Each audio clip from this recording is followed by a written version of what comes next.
Hey everybody, welcome back to another episode of Man Uncaved. I want to jump into this one, and I have a question to start this episode out with. What if the man you've been trying so hard to become is the very thing standing in the way of the man you were born to be? Now just pause for a minute and just sit with that. Because in this episode, we're going to pierce a little deeper than most. Because today we're going to talk about the lie most men are living. Now, it's the mask. It's that ego. It's that false self, that version of you that you built on performance, on protection, and pain. Now, this episode, we're going to awaken and why men are living a lie and don't even know it.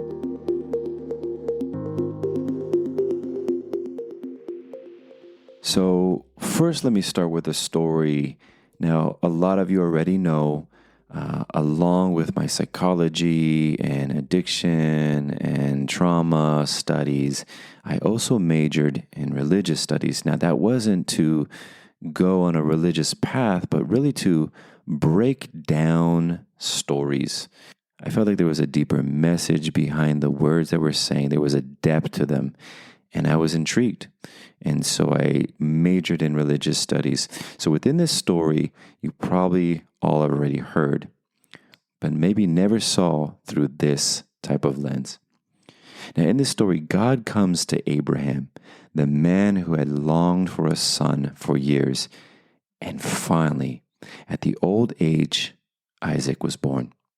Now, this child was his legacy, his joy, his identity.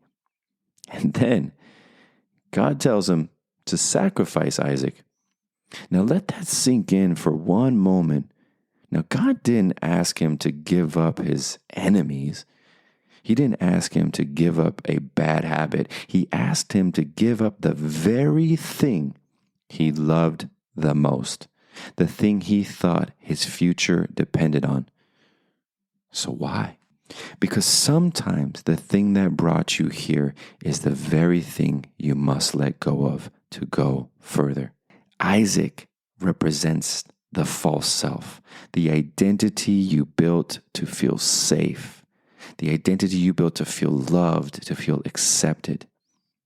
The career, the image, the grind, the charm. You know, that version of you that looks successful, but deep down is terrified to just be. So here's the truth. God will eventually ask you to lay your Isaac on the altar. Not because he wants to punish you, because he wants you to awaken to the real you. Now, this is a journey. This is, for me, the whole healing journey.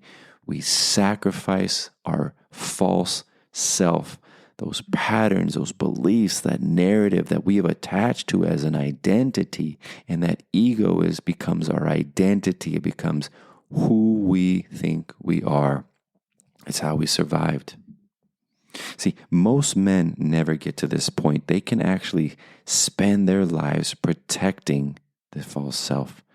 They're working for success, for sex, for power, or significance, while at the same time not realizing they're becoming slaves to their very thing they think makes them a man. The awakening begins when we hear the whisper, "You're not that mask you wear. You're not the image you've built. You are something deeper. You're eternal. You're free. But first, you have to let the false self die." So I know we've probably heard of this many times before, this false self, this identity that we've attached to. Now, I've heard this many times before. Whatever you make your God, you either worship more or you become resentful when it doesn't live up to your own expectations. So if we take this concept of this false self that we have worshiped because it meant that we were loved, it meant that we were safe and that we were cared for, becomes our God. So we put all of our investment into that false self. However, it is built on lies. It is not built on authenticity. And so it is incongruent with our authenticity. So we become resentful because it will never live up to the expectations. And this resentment becomes internalized. And so this internal war becomes within self, that we're colliding, we're suffering within our own. So let's talk about where that false self actually begins. Because you don't just wake up one day and decide to live a lie. You learned it. You survived that way. That false self is born in childhood, not out of arrogance, but out of a protection. You see, when you were a little boy, you were completely open. You were raw. We were sensitive. We were honest.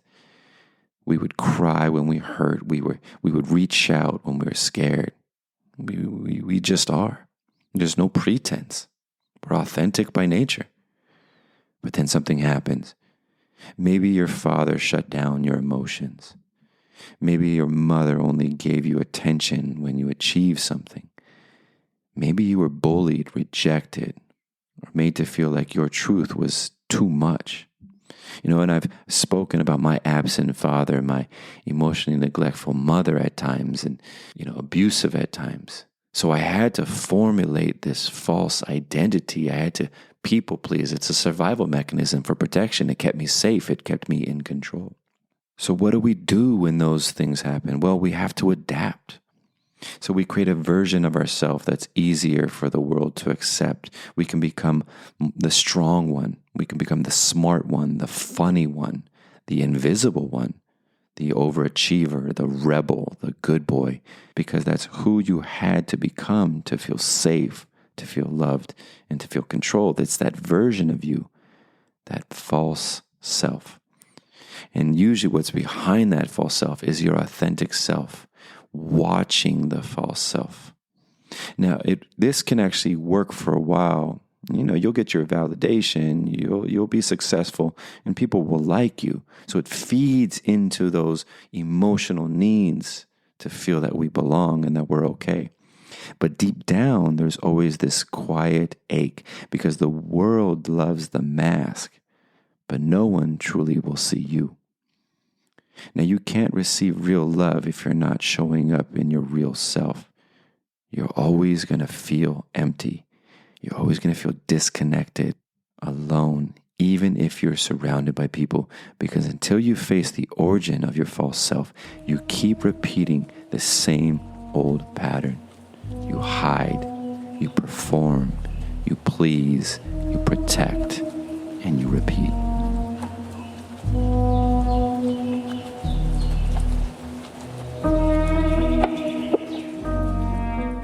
So there is some good news. The little boy you had to abandon is still in there. That's the beauty. This is that inner child work I'm sure you heard many times before. He is there. He's alive. He is waiting for you patiently. And he's been trying to signal you, I need you. Not something outside of you, not that other person, not that substance, not that other car or money in your bank account. But he needs you. So he's still in there, and he doesn't need to be rescued. He just needs you to come back for him.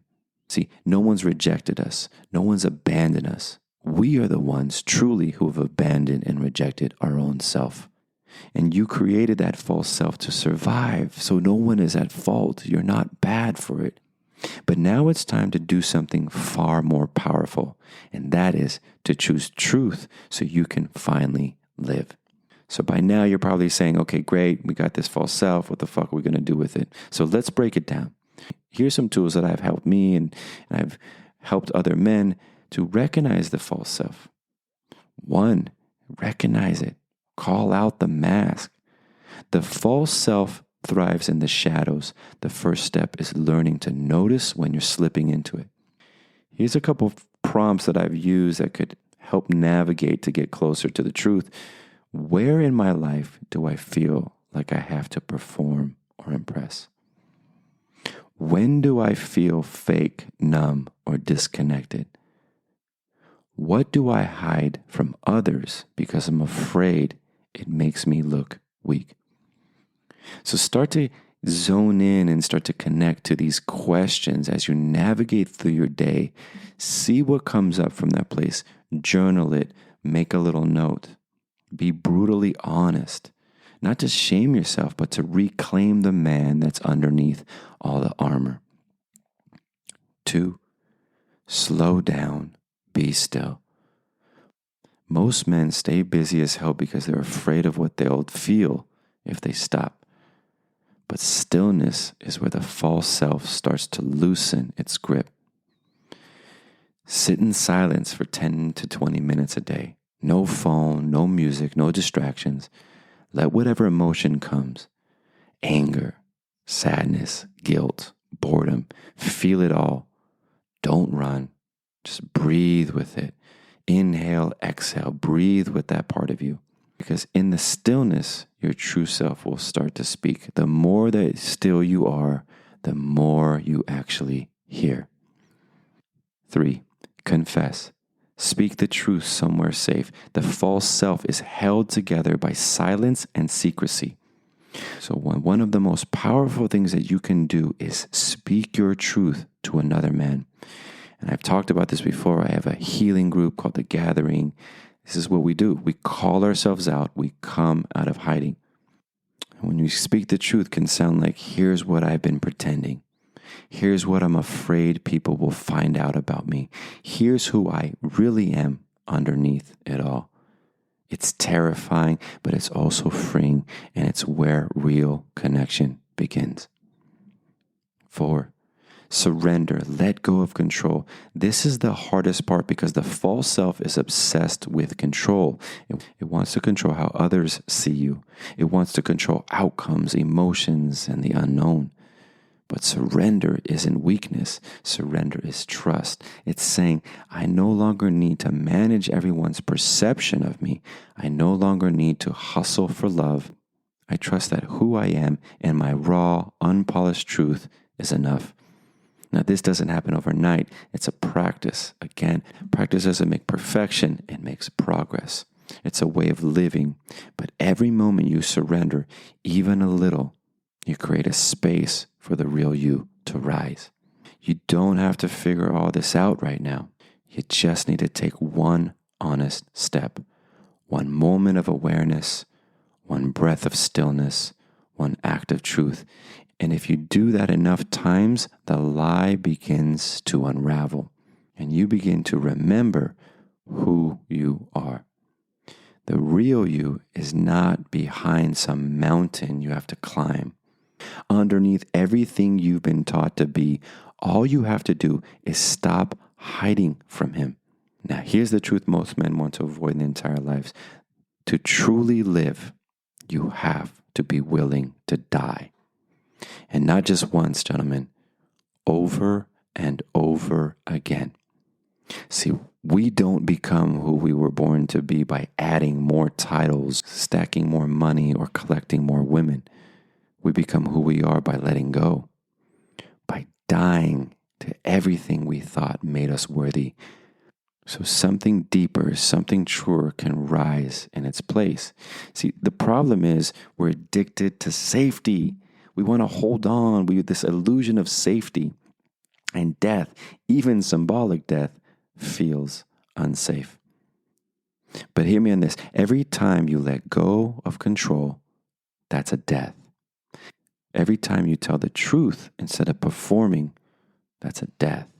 Now, every time you sit with your pain instead of avoiding it, that's a death. Oh, and it hurts, but it is holy.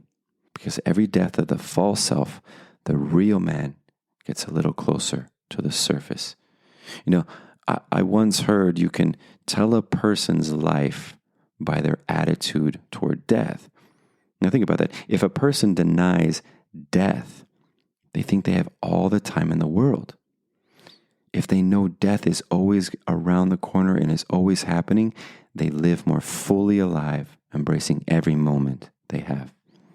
Now, here's something most of us never slow down enough to feel. We are actually dying every moment. Every breath you take is a death and a rebirth.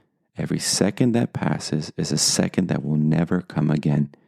Every version of you that existed a moment ago is already fucking gone. But we don't want to see that. We distract, we grip, we try to hold life still because deep down, we're terrified of death. Not just physical death, but the death of who we think we are. But I'm here to tell you, life is death and death is life. One cannot exist without the other. Every moment is an invitation to let go of what was, to surrender control, to stop performing, to stop clinging, and to simply just be. This breath dies in the next. The version of you dissolves into the man you're becoming. The question then is, are you willing to let go of what's already gone? We suffer the most when we try to keep alive what's already dead. That relationship, that identity, that belief about who you had to be to survive, it's already dying. And that's not a curse. That's freedom. When you realize you're dying every moment, you stop waiting. You stop pretending. You stop living like you've got time to waste. You start telling the truth. You start feeling what you've been avoiding. You start showing up, raw, present, and alive. So let this moment be a small death. Let this breath be a release. Let this part of you that's still performing finally exhale. Let go, let die, let live. Because the only way to truly live is to stop running from death.